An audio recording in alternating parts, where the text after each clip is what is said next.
single, jagged crack ran down my kitchen window, courtesy of my neighbor's son driving a heavy punching bag against our shared fence line until the glass gave up. I didn't yell, and I didn't call the police. I simply stood by the sink, taking a slow sip of lukewarm coffee, counting the deliberate, heavy thuds that vibrated straight into my jawline. 10 years in special operations had taught me one fundamental truth.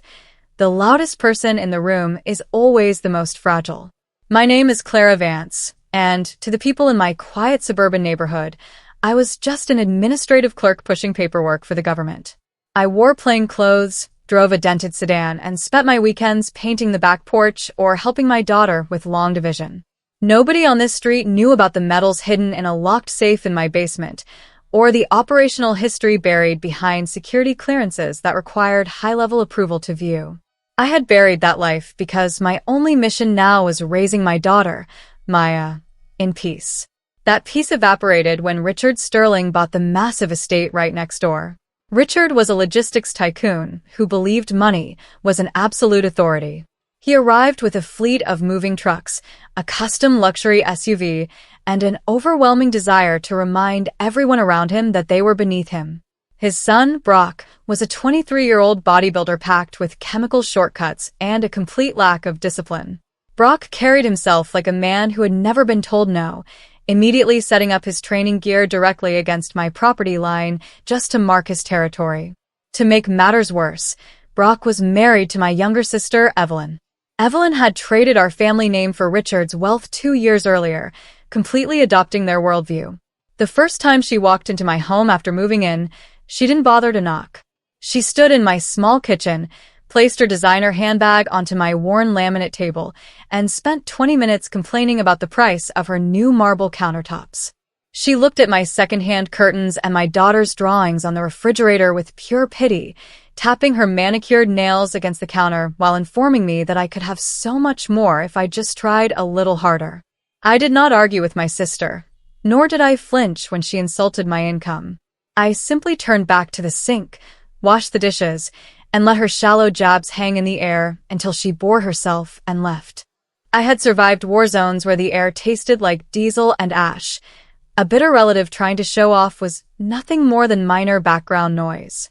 But while I could easily ignore targeted insults aimed at me, Brock soon began expanding his behavior to the rest of the neighborhood. Within 2 weeks, Brock had forced an elderly delivery driver off the sidewalk, made local kids ride their bikes into the street, and left his heavy sparring gear scattered across the curb. The neighbors were terrified of his size and his family's money, so everyone stayed quiet and stepped aside. Brock mistook their silence for total submission, and it did not take long before he pushed his luck too far. It happened on a blistering hot afternoon in July while my 11-year-old daughter was in the driveway washing our car. Maya had the radio playing softly through the open window and was humming along while scrubbing a tire rim. Brock came lumbering across the lawn, completely unprovoked, reached straight through the open car window, and twisted the volume knob so hard that the plastic dashboard cracked wide open. He threw the broken piece onto the pavement, growled at my terrified daughter to turn off her garbage music, and loomed over her until she shrank back against the door, shaking. I watched the entire incident from the kitchen window, feeling my internal threat assessment shift instantly from green to absolute red. I set my dish towel down, stepped out onto the asphalt, and walked toward him with an unhurried, measured pace. I stopped 4 feet away, looking directly at the bridge of his nose, and told him in a flat, even tone that he had just crossed a line and to never touch my property or speak to my daughter again. Brock puffed out his massive chest, towering over me by nearly a foot, and sneered down at my face. He laughed in my face, asking what a washed-up government clerk was going to do about it, before strutting back toward his house like a man who believed his weight made him invincible. I did not chase him. Protocol required giving a hostile target a clear path to step back before removing all options entirely. I simply held my crying daughter, smoothed her hair, and officially added Brock to my mental target list. The situation exploded on Labor Day during the annual neighborhood block party. Everyone had gathered near the end of the street for a barbecue, eating off paper plates while children ran through the sprinklers. The peaceful atmosphere vanished when Richard and Brock marched down the center of the road, accompanied by 4 of Brock's friends from his martial arts gym. They walked shoulder to shoulder, taking up the whole sidewalk and forcing neighbors into the grass just to let them pass. Brock walked directly up to the picnic table where I was standing, reached behind his back, and slammed a pair of leather fight gloves onto the grass near my boots. Behind him, his father let out a loud, booming laugh that echoed off the surrounding houses, telling his son to teach the pathetic clerk a lesson and prove that their money was the only law that mattered in this neighborhood. Brock grinned at the gathered crowd, shouting for everyone to hear that he was challenging me right there to settle things once and for all. 40 neighbors froze in complete silence, holding their plates and cups while my daughter stood at the edge of the lawn, her hands trembling as she looked at me. I realized in that exact second that if I backed down, the psychological harassment against my daughter would never stop. Brock would own our fear forever. I set my paper plate down on the table, unzipped my jacket, dropped it onto the bench, and stepped out into the open lawn wearing nothing more than a plain shirt and work boots. Brock didn't wait for a signal. He charged forward with a heavy, telegraphed combination designed to knock me out instantly. To the crowd, 230 pounds of muscle rushing forward looked terrifying, but to me, his movements were practically broadcasting in slow motion. His guard was dropped, his balance was entirely on his heels, and his ego had made him completely blind to his own structural weaknesses. Instead of stepping back, I moved directly inside the arc of his wild punch, feeling the displaced air brush past my ear. I placed both palms flat against his chest and arm, using his forward momentum to redirect his weight sideways. Brock stumbled violently past me, his feet tangling as he barely caught himself before face-planting into the curb. The entire street stayed dead silent, watching as he spun around, his face dark red with sudden humiliation. He lunged at me a second time, throwing a spinning kick he had practiced endlessly on his heavy bag. The moment his back turned, taking his eyes off his target, I stepped deep into his blind spot, hooked my boot behind his standing ankle, and drove a firm palm strike between his shoulder blades. Brock went parallel to the ground for one suspended second before crashing flat onto his back with a sickening, bone-rattling thud that knocked every molecule of air straight out of his lungs. Before he could gasp for air, I sank my weight onto his torso, pinned his upper body to the packed earth, and leaned down until my mouth was inches from his ear. I told him quietly to tap out right now in front of his father. Brock thrashed frantically, kicking his legs and tearing up clumps of grass, but within 5 seconds of total immobility, his trembling hand rose and tapped the dirt 3 times. I released the hold immediately, stood up smoothly, and brushed a blade of grass off my knee. The whole encounter had taken less than 90 seconds. Richard was screaming before his son even managed to roll over in the dirt.